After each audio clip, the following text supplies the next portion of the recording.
رسول اکرم صلی اللہ علیہ وسلم یاد ہے صحابہ کرام رضی اللہ عنہم کے نام دیتے ہیں. آج کل فیشن پرستی کی وجہ سے لوگ اپنے بچوں کو اسلامک نام رکھنے کے بجائے پپو، گڈو، لڈو، رنکی، پنکی جیسے غلط نام رکھتے ہیں. یہ سراسر جہالت اور اولاد کی حقیقی ہے.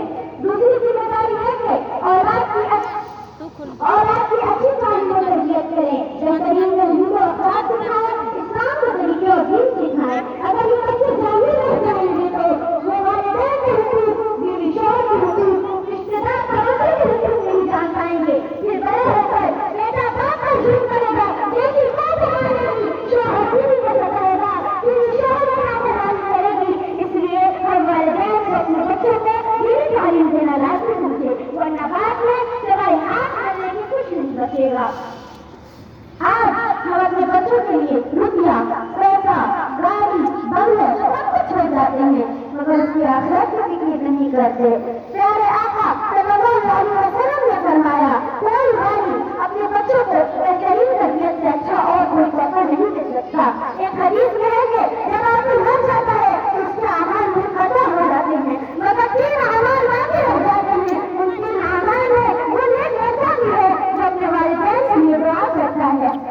تیسری ذمہ داری ہے کہ اولاد بڑا ہو جائے، جوان ہو جائے، بالغ ہو جائے تو اس کا نکاح کر دے. اگر گاڑی ہو جانے کے بعد بھی اپنی غفلت اور لاپرواہی کی وجہ سے اس کا نکاح نہیں کیا اور وہ گناہ میں گھس گیا تو اس کا گناہ اس کے والدین کے اوپر ہوگا.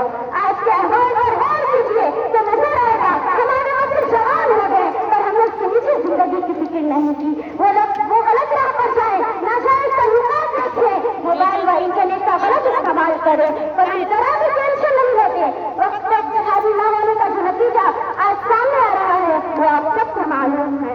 لہٰذا اس سے پہلے آپ کو رونا پڑے، ذمت اٹھانی پڑے، شرمندگی سے پریشان ہونا پڑے، آپ اپنے بچوں کی فکر کر لیجیے، اسے گناہ سے بچا لیجیے. اگر جب معاملہ ہاتھ سے نکل جائے گا تو آپ کو اس ذلت و رسوائی سے کچھ نہیں ملے گا. وما علینا الا البلاغ. السلام علیکم.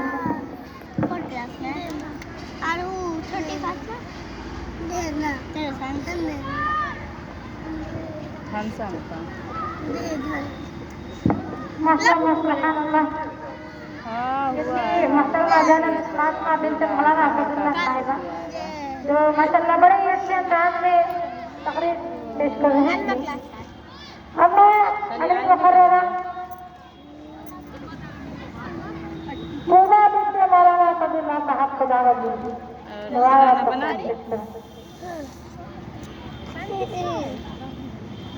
جس کا لیا آپ کی ختم وہی پہ رکھ کے گئی تھی.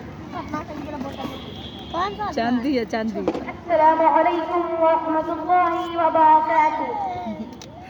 الحمد للہ الحمد للہ والصلاة والسلام علی رسولہ المصطفى. اما بعد چاندنی قال موبائل ویڈیو الله کال تعالى اعوذ باللہ من الشیطان الرجیم بسم اللہ الرحمن الرحیم ولهن مثل الذی علیہن بالمعروف صدق اللہ العظیم.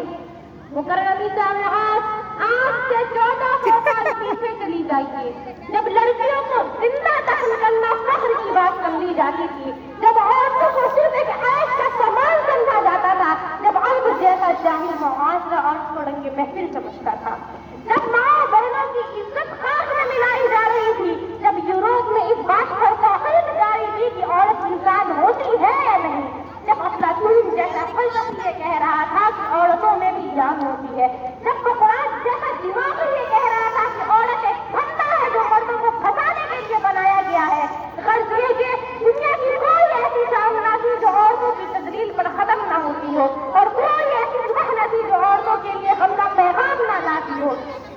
کسی شاعر نے کیا ہی خوب منظر کشی کی ہے. بدی کا زور تھا ہر کو، جہالت کی گھٹائیں تھی، فساد و ظلم کی چاروں طرف پھیلی ہوائیں تھی. ذرا سی بات پر تلوار چل جاتی تھی آپس میں، ذرا سی بات پر تلوار چل جاتی تھی آپس میں تو پھر یہ جنگ ہوتی ہی نہ تھی دو چار کے بس میں. اگر لڑکی کی پیدائش کا ذکر گھر میں سن لیتے تو اس معصوم کو زندہ زمین میں دفن کرتے تھے.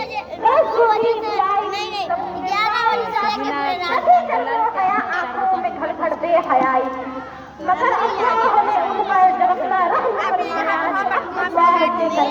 ماشاء اللہ چل رہا ہے اب دی پر جو ایسے خوفناک ماحول میں اس